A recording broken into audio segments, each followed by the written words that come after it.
Rusty fled across the desert, and Dorothy followed. SteamWorld Dig 2 is a 2017 2D Metroidvania developed by Image and Form Games. The player controls the robot Dorothy, who must dig, platform, and fight her way through various levels in search of her old mentor Rusty. In practice, this mostly means that the player either digs their way down an old mineshaft or platform and puzzle their way through one of the game's temples and caves. And the gameplay is good. At the most basic, Dorothy controls as a pretty basic platformer character, but throughout the adventure you get several movement-altering upgrades.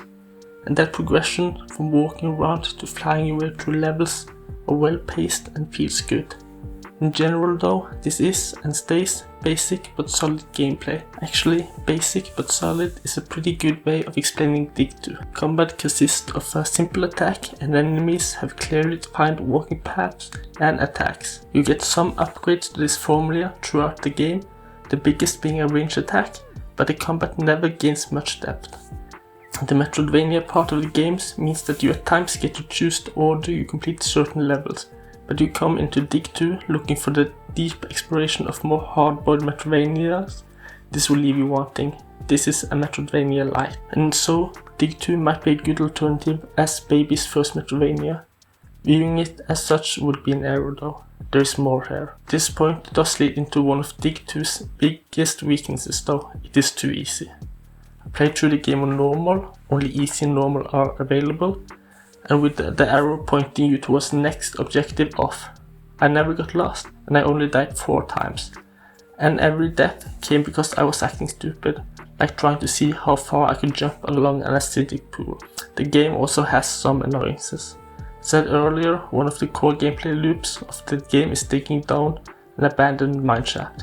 While doing this, Dorothy will pick up various ores and gems, which she stores in a limited inventory and can sell in town.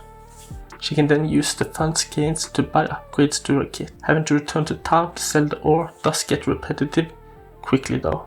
Luckily, the game's fast travel system does make this a relatively quick process, but that doesn't change the fact that the process never is or becomes anything but an annoyance.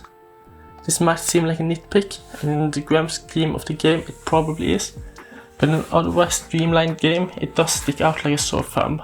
Also, while we're at nitpicks, here are a couple more. The music while digging down mineshafts gets really annoying, and this resulted in me having to turn down the game's music volume. None of the game's other tracks get this bad, but they don't stick out as great either. When you mine an ore and your bag is full, it will just drop to the ground. And the game pretends like you should make a choice whether to discard an ore already in your bag to pick it up or not. The ore left on the ground does stick around, so there's no real reason for the player to drop less valuable ore.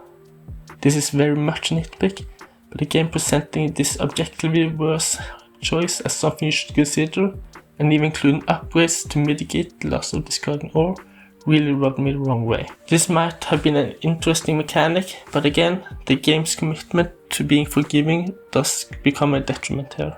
I could keep going, but I guess you get the gist by now. Dig 2 is good. Very good at times, but its simplicity does become its Achilles heel. The game would benefit greatly from hard mode. Having this as a new Game Plus mode would also help with the fact that Dig 2 doesn't really offer much in the way of playing through the game, something that took me just under 7 hours. You will see most of what it has to offer, get your fill of its gameplay, and though you probably won't find all of its collectibles, they offer little that can draw you into a second playthrough. This is not to say that exploring while playing the game doesn't feel rewarding though.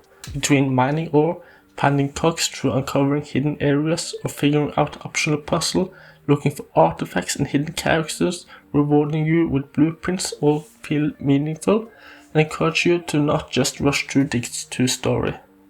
When it comes to that story, this isn't the game you play for the story. This is by no means meant to be a bad thing. While the story doesn't add much, it does do a good job of giving you a reason to go through the game's new area. And it is delivered quickly enough that it never gets in the way of you playing the game. Also, while the story doesn't add much, the game's setting does. This is a Western steampunk game. Yeah, Dorothy is a steambot. Do I need to say more? No. The setting is great and makes for an obvious plus for the game. So, to sum it up, SteamWorld Dig 2 is a good platform, digger, puzzler, Metroidvania light, backed up by an interesting setting and fun, solid gameplay. It is not perfect though, and is held back by its simplicity and certain nitpicks. All in all, Dig 2 is a solid 4 out of 6.